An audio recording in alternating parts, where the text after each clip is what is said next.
Bismillahirrahmanirrahim. Assalamualaikum warahmatullahi wabarakatuh. Alhamdulillahirabbil alamin. Alladzi lahul hamdu fis samawati wal ardh walladzi lahul hamdu fil akhirati wal ula walladzi lahul hamdu ala kulli halin wa ala kulli lisan. Wa in min syai'in illa yusabbihu bihamdihi walakin la tafqahuna tasbihahum. Salatu wassalamu al-atammanil akmalani ala sayyidil anbiya wa imamil mursalin. Sayyidina wa habibina wa syafi'ina wa qurrati a'yunina wa maulana Muhammadin sallallahu alaihi wa ala alihi wa ashabihi wa ahbabihi wa man ihtada bi hadihi wa istanna bi sunnatihi ila yaumiddin, amma ba'd. Bapak Ibu, saudara-saudaraku sekalian, sidang jamaah subuh Masjid Nurul Ikhlas yang dirahmati dimuliakan oleh Allah Subhanahu wa taala. Alhamdulillah, pada pagi ini dalam keadaan kita tengah berpuasa, Allah pertemukan kembali kita di rumahnya ini, di rumah Allah ini. Mudah-mudahan semua rangkaian ibadah kita dan kebaikan yang sudah kita upayakan, semuanya menjadi catatan yang baik, amal soleh kita yang diterima oleh Allah Subhanahu wa taala. Amin ya rabbal alamin. Bapak Ibu sekalian, dari semua paman Rasul itu banyak. Ada yang menyebut 9, ada yang menyebut 11. Dari semua paman beliau ini, yang muslim cuma 2. Yang pertama, Hamzah bin Abdul Muttalib. Yang kedua, Al-Abbas bin Abdul Muttalib. Selain itu, kafir, mengingkari eksistensi Allah Subhanahu wa taala sebagai satu-satunya zat yang hak untuk disembah. Apalagi yang namanya Abu Lahab. Abu Lahab itu paman Rasul. Tapi dia manusia paling bengis terhadap Rasulullah sallallahu alaihi wasallam. Sampai-sampai di periode dakwah Rasulullah yang bersifat rahasia, ketika Rasulullah mengumpulkan keluarga besar, om, tante, ponakan, adik, dan sebagainya, semua kumpul. Rasul mengatakan, setelah mereka berkumpul di Bukit Sofa, kalau seandainya saya mengatakan, dari balik bukit ini nanti sore, akan ada musuh yang bakal menyerang kita. Kalian semua membenarkan nggak apa yang saya sampaikan ini? Kira-kira. Jawab para keluarga Rasul ketika itu, kami menerima, membenarkan berita yang kamu sampaikan, karena kamu tidak pernah berbohong. Nah, dari pintu ini Rasul masuk.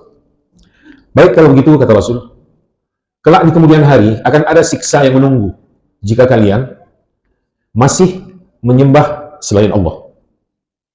Maka tinggalkan berhala-berhala yang kalian sembah itu. Itu bukan Tuhan.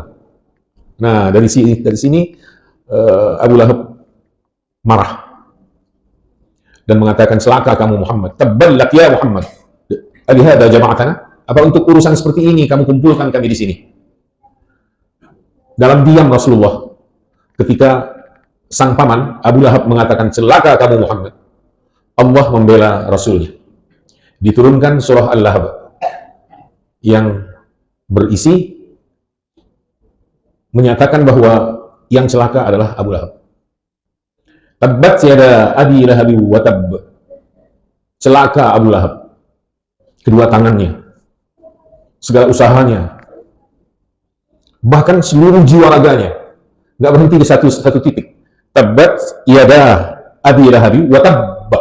Wa tabba itu artinya, dan dia seluruhnya, totalitas Abu Lahab itu celaka. Ma aghna anhu maluhu wa ma kasab, dan seterusnya. Bahkan istrinya juga, wa mar'atuhu hammalatal hatab fi jidihha. Itu pembelaan Allah Subhanahu wa taala kepada Rasulnya Muhammad sallallahu alaihi wasallam. Ya, ini intro aja. Jadi kita mengambil satu poin. Al-Abbas bin Abdul Muttalib, paman Rasulullah yang muslim, karena hanya ada 2 ya, yang satu Hamzah, yang kedua Al-Abbas bin Abdul Muttalib. Abu Thalib juga paman Rasulullah, tapi tidak muslim. Walau beliau membela Rasulullah, menjadi perisai perjuangan Rasulullah, Abu Thalib, tapi beliau sampai akhir hayatnya tidak mau berikrar la ilaha illallah. Padahal Rasul sudah mengatakan, wahai paman, di sakitnya itu ucapkan sekali saja la ilaha illallah. Dengan ini aku membelamu di pengadilan Allah nanti. Coba, sudah sampai di sana. Ucapkan sekali saja la ilaha illallah. Dengan ini aku, keponakanmu, akan membelamu nanti di hadapan Allah Subhanahu wa taala di pengadilannya nanti. Tapi nggak mau. Nggak mau. Kalau Abu Jahal bukan paman. Abu Jahal itu musuh bebuyutan dan nggak ada hubungannya. Bukan paman dia, bukan paman Rasul. Fir'aun dia. Rasulullah bersabda, Abu Jahal Fir'aun hadhil ummah. Abu Jahal itu adalah Fir'aunnya umat ini. Jadi Fir'aun itu sebutan, julukan, representasi lah dari pemimpin yang bengis, yang otoriter, yang zalim. Nah, simbol aniaya itu Fir'aun. Dan ada di setiap waktu, di setiap zaman, ada terus. Di negeri ini juga banyak Fir'aun. Terus ada dan selalu ada.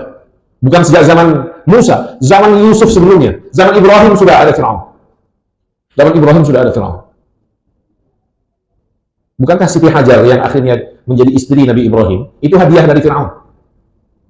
Hadiah, hamba dia, dihadiahkan kepada Ibrahim dan Sarah.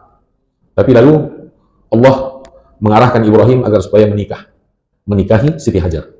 Dan dari Siti Hajar lah lahir Ismail alaihi salatu wassalam, yang kelak menjadi Nabi.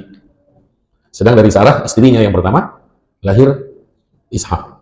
Jadi lebih tua Ismail daripada Ishak. Jadi Fir'aun ada di setiap waktu. Ada. Sehingga Rasul mengatakan dalam salah satu sabda beliau, Abu Jahal Fir'aun hadil ummah. Al-Abbas, paman Rasulullah, tapi beda ibu, lain ibu. Kalau Abu Thalib dengan ayahanda Rasulullah, yaitu Abdullah, nah ini kakak beradik, kandung. Maka yang mengasuh Muhammad Rasulullah setelah kakek beliau meninggal, itu Abu Thalib, bukan yang lain. Karena Abu Thalib dengan ayah kandung Muhammad, kakak beradik, satu ayah, satu ibu. Jadi Abdul Muttalib sang kakek punya banyak istri ketika itu. Di antara anaknya adalah Al-Abbas. Al-Abbas ini punya anak, salah satu anaknya namanya Abdullah. Jadilah Abdullah bin Abbas.